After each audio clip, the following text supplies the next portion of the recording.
राऊतांच्या नरकातला स्वर्ग या पुस्तकाची संजय राऊतांनी या पुस्तकातून अनेक गौप्यस्फोट केले। अमित शहा आणि मोदींना बाळासाहेबांनी आणि पवारांनी कशी मदत केली याचा उल्लेख या पुस्तकात करण्यात आलाय।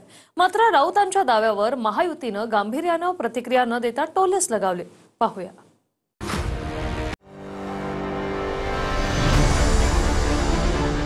शिवसेना ठाकरे गटाचे खासदार संजय राऊतांनी लिहिलेल्या नरकातला स्वर्ग या पुस्तकातून अनेक खळबळजनक दावे केले। मोदी आणि अमित शहांना कसं वाचवलं यासह अनेक गौप्यस्फोट राऊतांनी या पुस्तकातून केले। पंतप्रधान मोदी गुजरातचे मुख्यमंत्री असताना केंद्रात यूपीएचं सरकार होतं। गोध्रा हत्याकांडादरम्यान सीबीआयसह अनेक चौकशांचा ससेमिरा सुरू होता। याच दरम्यान गुजरातचे अनेक तत्कालीन मंत्री आणि माजी गृहराज्यमंत्री शहांना तुरुंगात टाकलं होतं। कारवाईचा रोख मुख्यमंत्री असताना मोदींवर होता। अटकेची टांगती तलवार होती। मात्र लोकशाहीनं निवडून आलेल्या मुख्यमंत्र्यांना अटक करणं योग्य नसल्याचं मत पवारांचं होतं। त्यामुळे मोदींची अटक टळली। मोदींनी या उपकाराचं स्मरण पुढे किती ठेवलं, राऊतांचा सवाल। अमित शहा हे एक खून प्रकरणात आरोपी होते। त्यांना नंतर तडीपारही केलं होतं। पवारांनी त्यांच्या स्वभावानुसार मदत केली। शहांना एक प्रकरणात जामीन मिळाला, राऊतांचं म्हणणं। हेच अमित शहा पुढे पवार आणि महाराष्ट्राशी कसे वागले, राऊतांनी सवाल विचारलाय। त्यावेळी सर्वजण मोदींविरोधात असताना ठाकरे आणि शिवसेना मोदींच्या बाजूने उभी होती। मोदींनी पुढे शिवसेना असुरी पद्धतीने फोडली, राऊतांचा दावा। नरकातला स्वर्ग या पुस्तकात बाळासाहेबांनी मोदी आणि शहांना केलेल्या मदतीचा दावाही करण्यात आलाय। शहांना सुद्धा बाळासाहेबांनी चौकटीबाहेर जाऊन मदत केल्याचा उल्लेख या पुस्तकात आहे। बाळासाहेबच मदत करू शकतात असं शहांना कोणीतरी सुचवलं होतं, राऊतांचा दावा। एक दिवशी भर दुपारी ते लहान जय शहाला घेऊन मुंबई विमानतळावर उतरले। विमानतळावरून काळी पिवळी टॅक्सी पकडून ते बांद्र्याच्या दिशेने निघाले। कलानगरच्या मुख्य गेटवरच शहांना अडवून ठेवण्यात आलं। गुजरातचा आमदार माजी मंत्री असून साहेबांना तात्काळ भेटायचं आहे असं शहा म्हणाले। दुसऱ्या दिवशी शहा पुन्हा मातोश्रीवर पोहोचले। त्याच दिवशी ते मुख्य गेटवरून ड्रम गेटपर्यंत पोहोचू शकले। शहांनी गुजरात दंगलीत हिंदुत्वासाठी केलेल्या कामाची शिक्षा आपल्यासह कुटुंब भोगत असल्याची दर्दभरी कहाणी सांगितली, असं राऊतांनी म्हटलं। मी काय करू? भेटीदरम्यान शहांना बाळासाहेबांनी प्रश्न विचारला। आप बात करेंगे तो न्यायमूर्ती आपकी बात मान देंगे। तुमचा शब्द ते खाली पडू देणार नाही, असं शहा म्हणाले। शहांकडून विषय समजून घेतल्यानंतर बाळासाहेबांनी एक महत्त्वाचा फोन कुणाला केला हे सांगणं नैतिकतेला धरून नाही, असं राऊतांनी लिहिलंय। तुम्ही कोणत्याही पदावर बसलेले असा, पण तुम्हीही हिंदू आहात हे विसरू नका, बाळासाहेबांच्या संवादाचं शेवटचं वाक्य होतं, असं राऊत म्हणतायत। त्या एका फोनने अमित शहा त्यांच्या जीवनातल्या आणि राजकीय प्रवासातल्या बहुतेक अडचणी दूर झाल्या, असं राऊतांनी लिहिलंय। शहांनी पुढे काय केलं ते साऱ्या जगाने पाहिलं। शिवसेना व ठाकरे कुटुंबाशी ते निर्घुणपणे वागले, असं राऊतांनी म्हटलंय।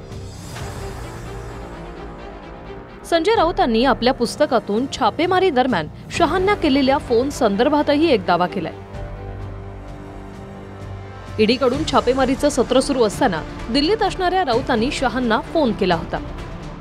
मला गृहमंत्र्यांशी बोलायचं आहे, मी संजय राऊत बोलतोय, असं राऊत म्हणाले। 1 मिनिट देता हूं, असं उत्तर समोरून मिळालं। गृहमंत्री महत्वाच्या बैठकीत आहेत, मोकळे झाले की ते तुम्हाला फोन करतील, असं सांगण्यात आलं। अर्जंट आहे। राऊतांचं संभाषण ऐकून उपस्थित असलेले मित्र हादरले। तुम्ही हे काय करताय, असा प्रश्न उपस्थित मित्रानं राऊतांना केला। काहीच नाही, मी राज्यसभा सदस्य आहे, मी गृहमंत्र्यांशी भेटू आणि बोलूही शकतो, राऊत म्हणाले।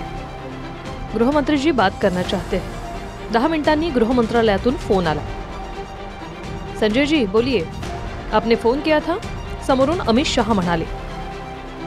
अमित भाई, आपलं राजकीय भांडण आहे आणि त्यासाठी तुम्ही मला टार्गेट करू शकता, असं राऊतांनी म्हटलं। मैं समजा नाही, राऊतांच्या वक्तव्यावर अमित शहा म्हणाले। मला टार्गेट करायचं असेल तर या क्षणी मी दिल्लीत आहे, ईडीला सांगा मला अटक करा, असं राऊतांनी म्हटलं। माझं बालवाङ्मय वाचायचं वय राहिलं नाही, अशी खोचक प्रतिक्रिया मुख्यमंत्री फडणवीसांनी राऊतांच्या पुस्तकावर केली। तर राऊतांनी स्वर्गातील नरक या पुस्तकाचं नाव बदलून ते नरकातील राऊत असं ठेवावं अशी टीका बावनकुळेंनी केली. मी लिहिलेल्या दोन्ही घटना या 100% सत्य आहेत. यापेक्षा जास्त मी लिहू शकलो असतो. फार हाहाकार माजला असता, मी अजून काय लिहिलं असतं. पण मी मर्यादा पुरुषोत्तम रामाचा भक्त असल्यामुळे मी मर्यादा पाळल्या आणि संयम पाळला. मी कादंबऱ्या वाचणं कधीच सोडलेलं आहे. कथा कादंबऱ्या आणि बालवाङ्मय वाचायचं माझं वय राहिलेलं नाही. त्याच्यामुळे असल्या गोष्टी मी वाचत नाही. ते सरकार आम्ही कोणत्या परिस्थितीत ठेवत नाही असा दिल्लीत निर्णय झालेला आहे. मी तुम्ही बेकायदेशीरपणे सरकार कसं पाडणार? नाही, आम्ही पाडू शकतो, पण आम्हाला तुमची चिंता वाटते. तुम्ही माझे मित्र आहात. तुम्ही या सगळ्या भानगडीत आता पडू नका. तुम्ही शांत राहा, नाहीतर तुम्हाला तुरुंगात पाठवण्याची व्यवस्था झालेली आहे. मी काय केलं आहे? काही करण्याची आवश्यकता नाही. तुम्ही देशात राज्य कोणतं आणि कसं चालू आहे तुम्हाला माहिती आहे. काही करण्याची गरज नाही. ते पुस्तक जे नाव आहे ना, त्याचं नाव बदलण्याची गरज आहे. त्यांनी म्हटलं आहे नरकातला स्वर्ग, बरोबर आहे. त्या पुस्तकाचं नाव नरकातला राऊत, काय नरकातला राऊत ठेवायचा. ते त्यांना हेडलाईन बदलण्याकरता मी पत्र लिहिणार आहे.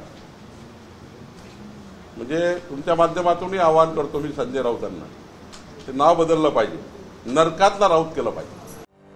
राऊतांच्या पुस्तकातल्या दाव्यावरून भाजपसह शिंदेंच्या शिवसेनेनेही टीकास्त्र सुरू केले. उद्धव ठाकरेची जी काय लायकी, कुटुंबाला शिव्या ह्याला पोचून दाखवतो एवढ्यापर्यंत सांगण्याची मजाल याच संजय राजाराम राऊतची दिली होती. मग का त्या पुस्तकामध्ये उल्लेख लिहिले नाही? अर्ध अपुरं पुस्तक लिहू नये, पूर्ण पुस्तक करा. मग त्याला नरकात पोहोचवण्याचं काम उद्धव ठाकरेच करेल. छत्रपती शिवाजी महाराज यांच्या स्वर्गासारख्या महाराष्ट्राला अशा मनोहर कहानिया लिहून नाचवण्याचा कुणी कितीही प्रयत्न केला तरी तो यशस्वी कधीही होणार नाही. खरं तर गटारातील अर्क असं नाव संबंधित लेखकाला अधिक शोभून दिसले असते. 14 वर्ष ज्या पत्राचाळीतील गोरगरीब मराठी रहिवाशांना नरकात ठेवण्याचं काम तू जे केलं त्याच्यावर देखील एक पुस्तक लिहिलं असतंस तर बरं झालं असतं. सोनिया गांधीच्या पाया पडले, राहुल गांधीचे पाय चाटले, शरद पवारांची भांडी घासली. याच्या पलीकडे अजून संजय राऊताला उद्धव ठाकरेकडनं काय करून घ्यायचं हा प्रश्न माझ्यासारख्या कार्यकर्त्याच्या समोर आणि शिवसैनिकाच्या पुत्राची हाल होत असताना माझ्यासारख्या कार्यकर्त्याच्या डोक्यात येत आहे. एक तर तुम्ही त्या काळामध्ये एक तर वॉचमॅन असायला पाहिजे, नसता टेलिफोन ऑपरेटर असला पाहिजे. तुम्ही कोणत्या भूमिकेत होता?